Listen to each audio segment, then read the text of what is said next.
आज मेरा सबसे पहला आपसे क्वेश्चन ये है कि क्या आप भी इंग्लिश के कुछ मीनिंग में कंफ्यूज होते हैं? तो आज इसका सॉल्यूशन मैं आपके लिए लेके आया हूँ, जिसमें मैं आपके साथ 50 मीनिंग शेयर करूँगा, जो कि आपको समटाइम्स कंफ्यूज करती हैं। जब भी आप इंग्लिश पढ़ते हैं, जब भी आप इंग्लिश लिखते हैं, तो आपको क्या करती है, ये मीनिंग्स कंफ्यूज करती हैं। कंफ्यूज मतलब कि आपको वो एक तरीके से आप कंफ्यूज हो जाएंगे उसमें कि ये एक जैसी मीनिंग है, इनका प्रोनाउंसिएशन एक जैसा है, बट इनका जो मीन है वो अलग निकलेगा। ठीक है, तो ऐसी मीनिंग हम देखेंगे। ठीक है, तो इस वीडियो में आगे बढ़ते हैं और देखते हैं। तो फर्स्ट मीनिंग जो है वो क्या है? एक्सेप्ट। क्या लिखा है? एक्सेप्ट। तो एक्सेप्ट का मतलब क्या होता है? स्वीकार करना है। एक्सेप्ट का मतलब क्या होता है? स्वीकार करना। पर यहां पर आप उसके जस्ट नीचे देखेंगे, उसके जैसी, मतलब उसके जैसी सिमिलर मीनिंग क्या है? एक्सेप्ट। क्या लिखा है यहाँ पर? एक्सेप्ट लिखा है। तो एक्सेप्ट का मतलब क्या होता है? अतिरिक्त। ठीक है, यहाँ पर क्या लिखा है? एसी लिखा है और बाकी आगे वाली चीजें सेम है। ठीक है, यहाँ पर ई एक्स लिखा है। तो एक्सेप्ट का मतलब क्या होता है? स्वीकार करना होता है। और एक्सेप्ट का मतलब ही क्या होता है? अतिरिक्त होता है। पर दोनों का प्रोनाउंसिएशन क्या है? बिल्कुल सेम है। दोनों का प्रोनाउंसिएशन बिल्कुल सेम है, बट मीनिंग अलग अलग है। ठीक है, दोनों की मीनिंग अलग अलग है, बट प्रोनाउंसिएशन जो है क्या है? सेम है। ठीक है, तो एक एक्सेप्ट का मतलब क्या होता है?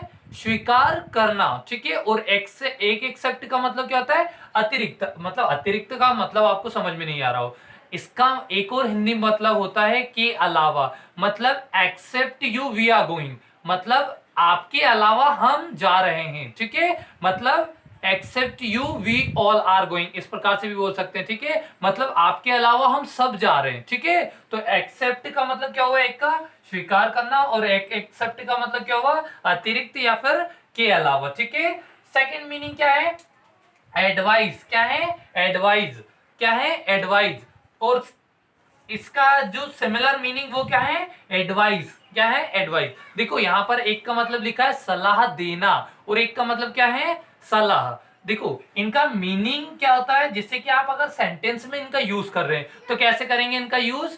जैसे कि अगर मैं क्या बोल रहा हूं, मैं आपको सलाह दे रहा हूं। ठीक है, एक सेंटेंस में मैं आपको सलाह दे रहा हूं। ठीक है, तो आई एम एडवाइजिंग। अगर आपको ये सेंटेंस आपने बोला है पर आप लिख रहे हैं, उस कंडीशन में क्या लिखेंगे आप? ये वाला सेंटेंस लिखेंगे। क्या लिखेंगे? आई एम एडवाइजिंग को कैसे लिखेंगे आप? आई एम एडवाइजिंग में जो एडवाइस के लिए दोनों में से मीनिंग लेंगे वो कौन सी लेंगे? एस ई वाली लेंगे। क्यों लेंगे? क्योंकि इसका मतलब क्या होता है? सलाह देना होता है। ठीक है, और अगर मैं एक सेंटेंस बना रहा हूं, जैसे I am giving you advice. ठीक है, I am giving you advice, मतलब देने के लिए मैंने क्या यूज किया? गिव का यूज किया। ठीक है, बट सलाह के लिए क्या यूज किया? एडवाइस यूज किया। तो उस कंडीशन में किसका यूज करेंगे हम? एडवाइस का यूज करेंगे। किसका यूज करेंगे? इसका यूज करेंगे। ठीक है, अब यहां पर क्या करते हैं? थर्ड मीनिंग देखते हैं। तो थर्ड मीनिंग क्या है? थर्ड मीनिंग क्या है यहां पर? प्रभाव डालना। प्रभाव डालने को क्या बोलते हैं? अफेक्ट। क्या बोलते हैं? अफेक्ट। देखो यहां पर क्या है? दो मीनिंग बिल्कुल सेम है और ये कोरिलेटेड है एक तरीके से। तो अफेक्ट यानी प्रभाव डालना, और इफेक्ट यानी क्या होता है? प्रभाव होता है। कोई हम पर प्रभाव डाल रहा है, मतलब वो उसकी इंग्लिश से मुझ पर प्रभाव डाल रहा है। ठीक है, तो क्या होगा उसके लिए? अफेक्ट होगा। क्या होगा?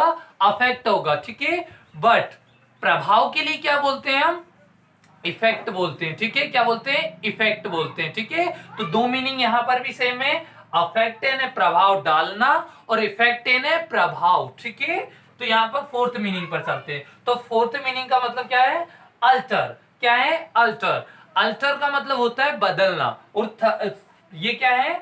इस बिल का, इन दोनों का प्रोनाउंसिएशन बिल्कुल सेम है। इसे भी अल्टर ही बोलेंगे, इसे भी अल्टर ही बोलेंगे। ठीक है, तो यहाँ पर एक अल्टर का मतलब बदलना होता है, एक अल्टर का मतलब क्या होता है? बेदी। अब बेदी क्या होता है ये भी बताऊंगा। बस इनमें मीनिंग में क्या चेंज है? यहाँ पर A L T E R है अल्टर, और यहाँ पर क्या है? A L T A R है। ठीक है, तो यहाँ पर दो मीनिंग है आपके सामने, बदलना और बेदी।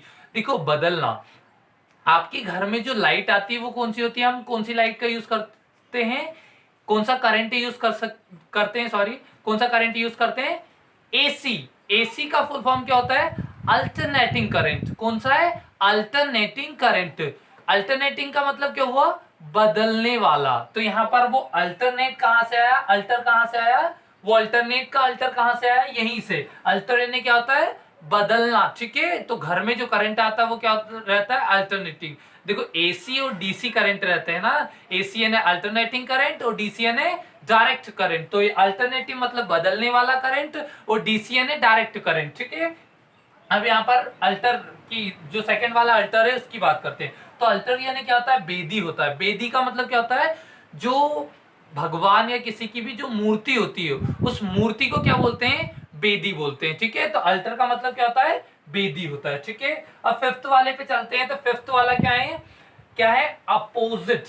अपोजिट यानी क्या होता है, अपोजिट, ओपोजिट नहीं बोल रहा हूं, अपोजिट। अपोजिट मतलब क्या होता है, बिल्कुल ठीक। योर ओपिनियन इज अपोजिट, मतलब आपका ओपिनियन बिल्कुल ठीक है, ठीक है। तो उसके लिए क्या यूज करेंगे आप, अपोजिट। देखो यहाँ पर कुछ भी नहीं है, यहाँ पर क्या है, बस एक मीनिंग का अंतर है। यहाँ पर ए है, यहाँ पर ओ है, ठीक है। तो अपोजिट और ये क्या है, ओपोजिट, ओपोजिट, ठीक है। तो इसका मतलब क्या होता है, सामने या फिर उल्टा, ठीक है। जैसे क्या है, ये पेन है, जैसे कोई कॉपी है तो उसका दो साइड होते हैं, तो हम क्या बोलते हैं, ये साइड इस साइड का अपोजिट है, ठीक है। क्या है, अपोजिट है, मतलब उसका उल्टा साइड है। और सामने के लिए भी अपोजिट का यूज करते हैं। कैसे यूज करेंगे, जैसे अगर मैं बोलूं मेरा हाउस, मेरा घर पोस्ट ऑफिस के सामने है, तो क्या बोलूंगा, my house is opposite to the post office, ठीक है। तो ऑपोजिट का मतलब क्या होता है, सामने के लिए भी यूज करते हैं, ठीक है। तो ये 5 मीनिंग हमने कंप्लीट की, ठीक है। अब यहाँ पर 6 पे आते हैं। तो 6 का मतलब क्या है, असेंट। क्या है, असेंट यानी स्वीकृति। असेंट यानी क्या होती है, स्वीकृति होती है, ठीक है। जैसे माय टीचर हैज असेंटेड मी, मेरे टीचर ने मुझे क्या दे दी, स्वीकृति दे चुके हैं, ठीक है। तो असेंट मतलब क्या होता है, स्वीकृति। और यहाँ पर एसेंट यानी क्या होता है, चढ़ाई। क्या होता है, चढ़ाई होता है। एसेंट यानी क्या होता है, एसेंट यानी होता है चढ़ाई। यहाँ पर दोनों मीनिंग सेम, क्या है, थोड़ा सा सम डिफरेंस है, ठीक है। तो असेंट मतलब क्या होता है, चढ़ाई। जैसे ascent of this hill is too difficult, ठीक है। मतलब इस पहाड़ की चढ़ाई है वो क्या है, थोड़ी डिफिकल्ट है, थोड़ी डिफिकल्ट है, ठीक है। तो असेंट यानी क्या होता है, चढ़ाई होता है, ठीक है। अब सेवंथ वाले पे आते हैं। सेवंथ वाले का मतलब क्या लिखा है यहाँ पर, बैल। बैल यानी क्या होता है, बंडल। देखो आपने जैसे घास का बंडल बनाया होगा, ठीक है। तो उस बंडल को क्या बोलते हैं हम, बैल बोलते हैं। क्या बोलते हैं, बैल बोलते हैं, ठीक है। और एक और बैल, जो कि हम जब जेल में जाते हैं तब उस कंडीशन में क्या करते हैं, हम किसी की बैल करवाते हैं, तो उसे क्या बोलते हैं हम, उसे भी क्या बोलते हैं, हम बैल ही बोलते हैं। जमानत को क्या बोलते हैं, बैल। तो एक बैल का मतलब क्या होता है, बंडल। जिसे आप बोल सकते हैं यहाँ पर बैल्स ऑफ ग्रास, ठीक है, मतलब घास का गट्ठा। और इस बैल का मतलब क्या होता है, जमानत, ठीक है। एट्थ वाले का मतलब क्या होता है, यहाँ पर क्या लिखा है मैंने, दोनों, ब्रेक। दोनों का मतलब क्या है, दोनों का प्रोनाउंसिएशन क्या है, ब्रेक। फर्स्ट भी ब्रेक, सेकंड भी ब्रेक। पर एक ब्रेक का मतलब होता है तोड़ना। जैसे मैं क्या कर रहा हूं, मैं इस पेन को तोड़ रहा हूं, I am breaking this pen, ठीक है। मैं इस पेन को तोड़ रहा हूं तो क्या बोलूंगा, I am breaking this pen, ठीक है, मतलब तोड़ने के लिए। पर जब आप गाड़ी में ब्रेक लगाते हैं, साइकिल में ब्रेक लगाते हैं, तो उस ब्रेक की, उसे भी तो क्या बोलते हैं, ब्रेक ही बोलते हैं। वो किसके लिए यूज होता है, रुकावट के लिए। जैसे आपने सुना होगा ब्रेकर, तो वो यहां से नहीं आया है, यहां से आया है, ठीक है। इसमें आर लगा दूंगा तो ये क्या हो जाएगा, ब्रेक तो होगा। फिर यहाँ पर आर लगा दूंगा, क्या हो गया, ब्रेकर हो गया, ठीक है। तो मतलब जो रोकने के लिए हमें प्रेरित करे उसे क्या बोलते हैं, ब्रेकर बोलते हैं, ठीक है। तो ब्रेक मतलब हमें, हमारी जो हम चल रहे थे तो उसमें रुकावट आ रही है, उसे क्या बोलते हैं, ब्रेकर बोलते हैं। तो ब्रेक मतलब क्या होता है, रोकना। जो हम गाड़ी में अप्लाई करते हैं, साइकिल में अप्लाई करते हैं, उसे क्या बोलते हैं, ब्रेक। तो यहाँ पर क्या है, यहाँ पर बस BREAK यानी ब्रेक यानी तोड़ना, और BRAKE ब्रेक यानी क्या होता है, ब्रेक लगाना या रोकना, ठीक है। हाँ, अब यहाँ पर क्या है, नाइन्थ वाली मीनिंग क्या है, बोर्न। क्या है, बोर्न। बोर्न यानी क्या होता है, सहन करना। देखो जिसे आपने बियर सुना है ना, बियर यानी क्या होता है, सहन करना। सिमिलर, देखो बियर की सेकंड फॉर्म क्या होती है, बोर्न होती है। क्या होती है, बोर्न होती है। तो ये वही है। अब एक और बोर्न क्या होता है, पैदा होना। जैसे आपका जन्म, मतलब आपका पैदा हुए थे, तो उस कंडीशन में भी आप क्या बोलते हैं, बोर्न का यूज करते हैं। क्या यूज करते हैं? बोर्न का यूज करते हैं। तो यहाँ पर मीनिंग तो चेंज है बट इनका प्रोनाउंसिएशन दोनों का क्या है? बोर्न है। ठीक है, अब 10th वाली मीनिंग पर आते हैं। ठीक है, तो 10th वाली मीनिंग क्या है? बियर। बियर क्या यानी भी क्या होता है? शयन करना। देखो यहाँ पर भी बियर लिखा है, यहाँ पर ये बियर की सेकेंड फॉर्म है, ये सेकेंड फॉर्म है। ठीक है, तो बियर यानी क्या होता है? शहन करना। ठीक है, और बेयर यानी यहाँ क्या होता है? नंगे पैर। बियर यानी क्या होता है? नंगे पैर। जैसे I can't go bare foot, मतलब मैं नंगे पैर नहीं जा सकता। तो बियर यानी क्या होता है? नंगे पैर भी होता है, और बियर यानी क्या होता है? सहन करना होता है। ठीक है, तो ये 10 मीनिंग थी। आगे वाली मीनिंग आपके साथ में शेयर करूंगा, जो कि आने वाले वीडियोस में शेयर करूंगा। आई होप आपको ये 10 मीनिंग है उनकी उनकी जो सिमिलर मीनिंग है, मतलब एक तरीके से 20 मीनिंग।